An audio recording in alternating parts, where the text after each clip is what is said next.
isu-isu seperti ini tuh sebetulnya memang yang mainin tuh kelompok-kelompok besar, karena misalnya kemarin tiba-tiba di Pilpres kan nggak ada sama sekali tuh isu tentang radikalisme, tentang khilafah, nggak ada tuh, hilang.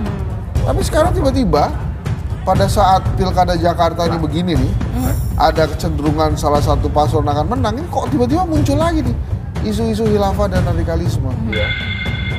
Muncul lagi ya. Lu mau tau nggak? Ada yang lucu banget nih, lihat nih. Apa, Pak?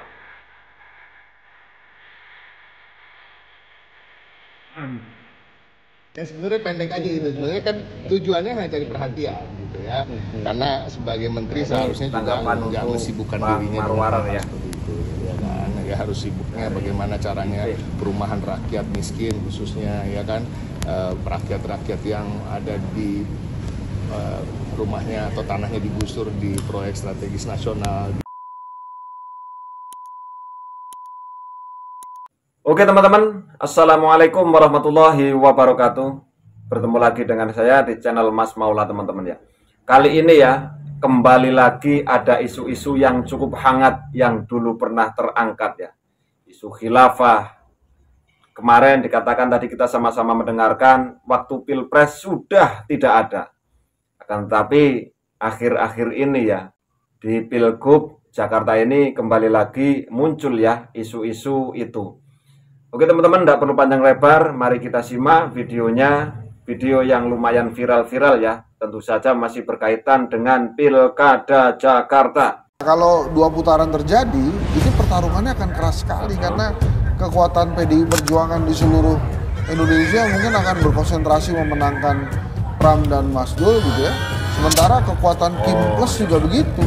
Sudah selesai soalnya semuanya di daerah-daerah sama-sama jadi mengeluarkan kekuatan nanti kalau gitu, dua putaran ya. Tanpa disadari beberapa hari ini mulai lagi muncul tentang hal-hal yang ada kaitannya dengan khilafah, kemudian tentang apa namanya hal-hal yang kita tidak ingin dengarkan pada saat 2017 terjadi lagi. Nah itu mulai muncul lagi. Saya juga heran tuh, makanya saya ini muncul curiosity ya.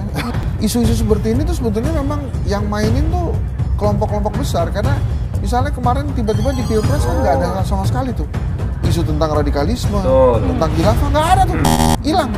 Tapi sekarang tiba-tiba ya. Pada saat Pilkada Jakarta ini begini nih, ada kecenderungan salah satu paslon akan menang, ini kok tiba-tiba muncul lagi nih isu-isu khilafah dan radikalisme.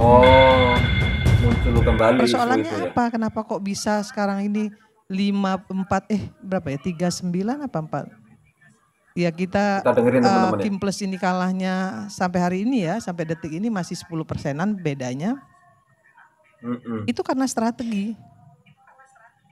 Karena betul-betul strategi dan bagaimana calon bisa meyakinkan masyarakat.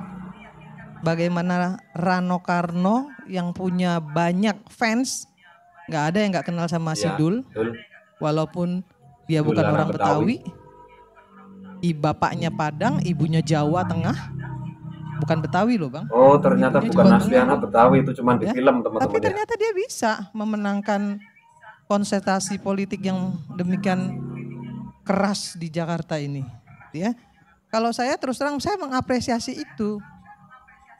Jadi kalau kalah ya kalah lah. Gitu. Kalau kalah ya kalah lah, ya nggak usah golek-golek aneh-aneh. 8 miliar Marwarar Sirait yang ingin menangkap Harun Masiku gimana? Nah ini dari PDIP ya menanggapi Marwarar ya. Sebenarnya nggak ingin merespon itu ya. Karena kan tujuannya caper. Tentang itulah. Kalau direspon artinya dapat dia tuh perhatiannya. Nah, mungkin bisa direspon sama Seno. Kira-kira. Ya sebenarnya pendek aja itu. Sebenarnya kan tujuannya hanya cari perhatian gitu ya. Karena sebagai menteri seharusnya juga nggak mensibukkan dirinya dengan hal-hal seperti itu. Ya kan. Ya harus sibuknya bagaimana caranya perumahan rakyat miskin khususnya ya kan. Rakyat-rakyat yang ada di rumahnya atau tanahnya digusur di proyek strategis nasional di PIK misalnya, kan itu yang harus menjadi perhatian dia, bukan Harun Masiku yang beberapa kalau bisa di Google nanti statement dari PDI Perjuangan adalah meminta juga aparat kepolisian dan KPK untuk menemukan Harun Masiku. Sebenarnya sama, kita sama-sama ingin supaya ini tuntas ya kan, nggak ada dari PDI Perjuangan juga menghalang-halangi itu. Jadi dan itu ada rekam jejak dalam rekam digitalnya, jadi nggak ada masalah. Dan saya rasa apa yang harus dia sibukkan diri adalah terkait dengan kementerian dia dan bagaimana dia baru ngajuin anggaran 40 sekian triliun ke Bu Sri Mulyani. Itu aja dulu coba ya, apakah itu bisa dia dapatkan, dan apabila dia dapat itu dia bisa menjadi menteri yang maksimal bekerja untuk rakyat. Itu aja. Lu mau tahu nggak? Ada yang lucu banget nih, lihat nih.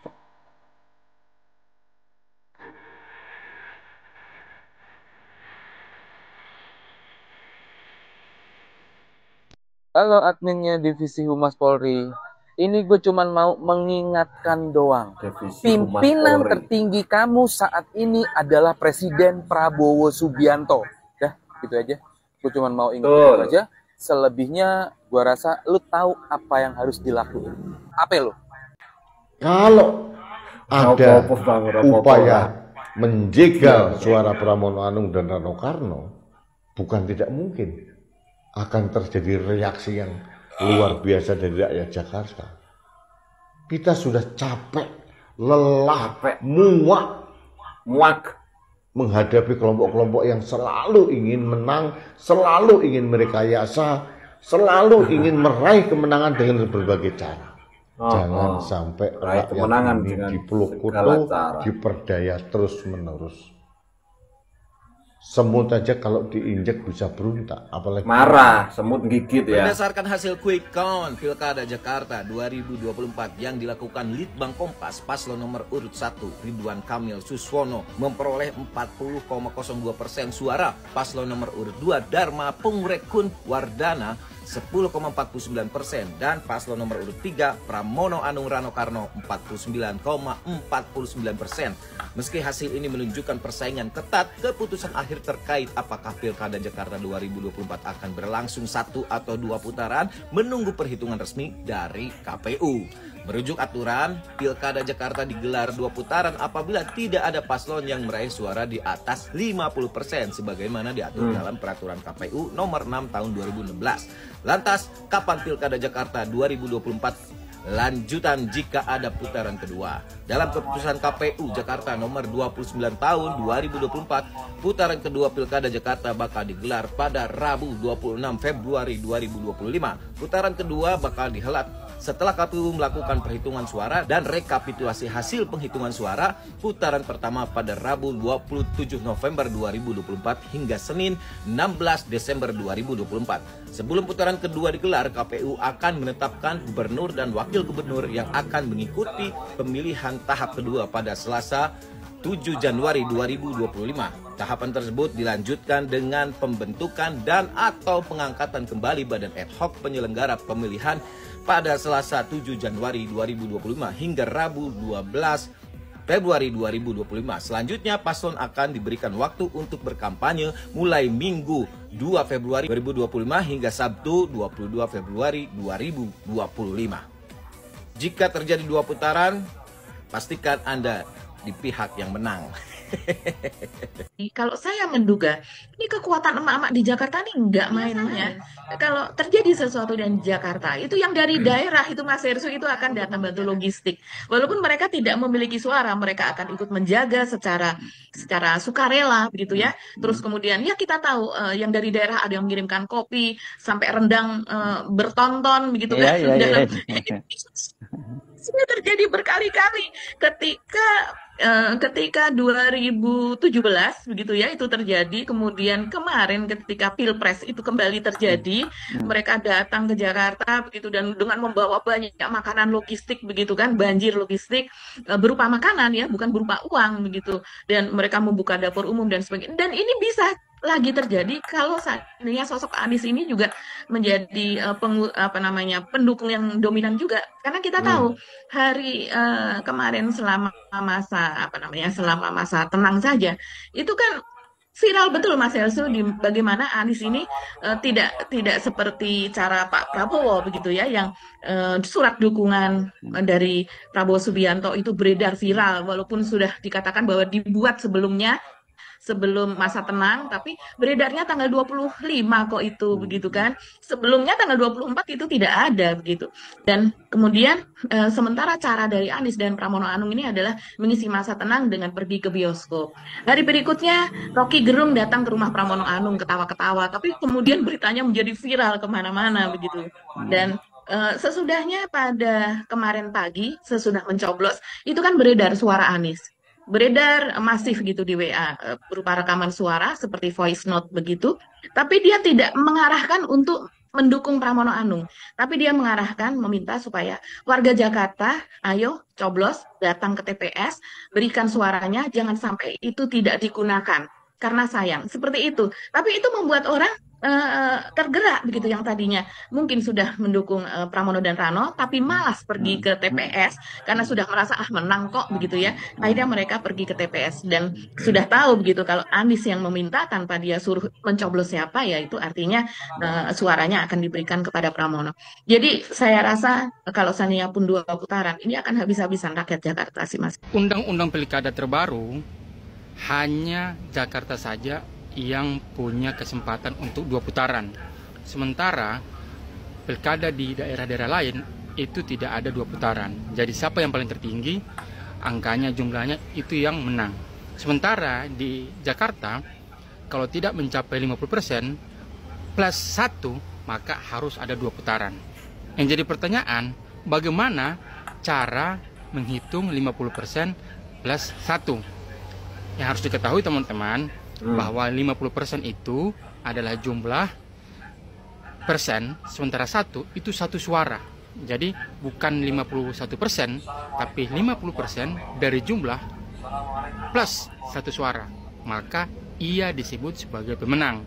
Bukan 1 ini adalah 1% ya, tapi 1 ini adalah 1 suara. Kalau ada 50,0001%, nah itu pasti menang. Karena itu sudah melebihi 1 suara. Maka yang dihitung adalah 50% tambah 1 suara. Oke? Jadi kalau di Jakarta misalnya sekarang ini ya, ada 50, berapa sekian persen, itu sudah disebut menang. Itu penjelasannya. Nah itu tadi teman-teman ya, beberapa video yang telah kita sajikan ya buat teman-teman semuanya. Mudah-mudahan bisa menambahkan informasi untuk kita semuanya tentang Pilkada DKI Jakarta. Oke teman-teman ya, ada tadi bahasa kalau kalah mah ya kalah saja, nggak usah begini begono, kalah terima kalah aja.